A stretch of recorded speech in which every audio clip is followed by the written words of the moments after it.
এই যে এটা হলো মহানায়ক উত্তম কুমার স্টেশন, অর্থাৎ টালিগঞ্জ মেট্রো স্টেশন, যেখানে চারিদিকে শুধুমাত্র উত্তম কুমার আর আমাদের মহানায়িকা সুচিত্রা সেনের ফটো। আর এই স্টেশন থেকে বাইরে বেরোলেই তুমি রাস্তার মোড় মাথায় যদি দেখতে পাও যে উত্তম কুমারের স্ট্যাচু, তার মানে তুমি ধরে নিও তুমি টালিগঞ্জ পৌঁছে গেছো। তো হ্যাঁ, আজ আমি গিয়েছিলাম টালিগঞ্জ, আমার কিছু কাজ ছিল।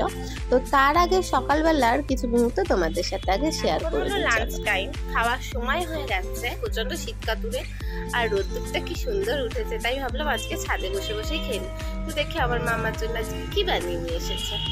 লাঞ্চের আইটেম হচ্ছে ডিমের অমলেট, ভাত আর আলু। চলো আমি এবার আমার লাঞ্চটা মন দিয়ে কমপ্লিট করে নিই। খাওয়া দাওয়া কমপ্লিটের পর আমার একটু বেরোনোর ছিল, তো সেই কারণে আমি রেডি হতে বসেছি। আর ইচ্ছে করেনি ঘরে গিয়ে রেডি হতে, ছাদে বসে বসেই টুকটুক করে রেডি হয়ে নিলাম।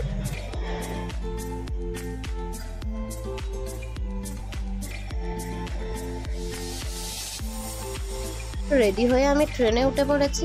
আমি যাব হচ্ছে আজকে টালিগঞ্জ। ইয়েস, এটা হলো হাওড়া মেট্রোর বাইরেটা। আগে স্টেশনের ভিতর দিয়ে আসতে হতো, কিন্তু এখন মেট্রোর বাইরেটা করে একটু ফাঁকা করে দিয়েছে, তো বেশ দেখতে ভালোই লাগে।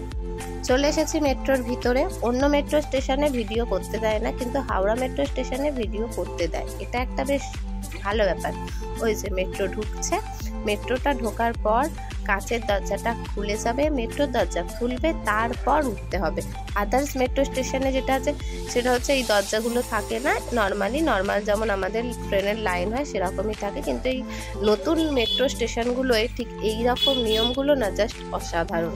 এই যে মেট্রো উঠে বসেও পড়েছি, মেট্রো ছেড়েও দিয়েছে। এটা হচ্ছে গঙ্গার নিচে যখন যায় তখন যে ব্লু লাইটটা জ্বলে সেটা। এটা হলো মহানায়ক উত্তম কুমার স্টেশন। এই স্টেশন থেকেই টালিগঞ্জ যেতে হয়। এটা স্টেশনের বাইরের চত্বরটা। ওই যে দেখতে পাচ্ছ এখানে মহানায়ক উত্তম কুমারের একটা বিশাল ফটো রয়েছে। স্টেশন থেকে বেরিয়ে এখন যাচ্ছে টালিগঞ্জের দিকে।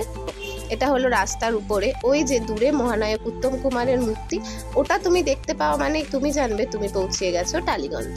অন্ধকার হয়ে গিয়েছিল, তাই তোমাদের সাথে বেশি কিছু শেয়ার করতে পারিনি। তো ফেরার সময় বাসে ফিরেছি, আর মেট্রোয় করে ফিরিনি। তো এই যে বাসে উঠে পড়েছি, বাসও ছেড়ে দিয়েছে, বাস যাচ্ছে। রাতের কলকাতা শহরের এই লাইটিংগুলো না কি দারুণ দেখতে লাগে, আমার তো বেশ ভালোই লাগে। বেসিক্যালি আমি এই রাস্তার আলোগুলো দেখবো বলেই মেট্রোয় করে রাত্রিবেলা খুব একটা যাই না, আমার খুব ভাল লাগে এই লাইটগুলো। তো চলো আজ এই পর্যন্তই, দেখা হচ্ছে পরের ভিডিও। টাটা।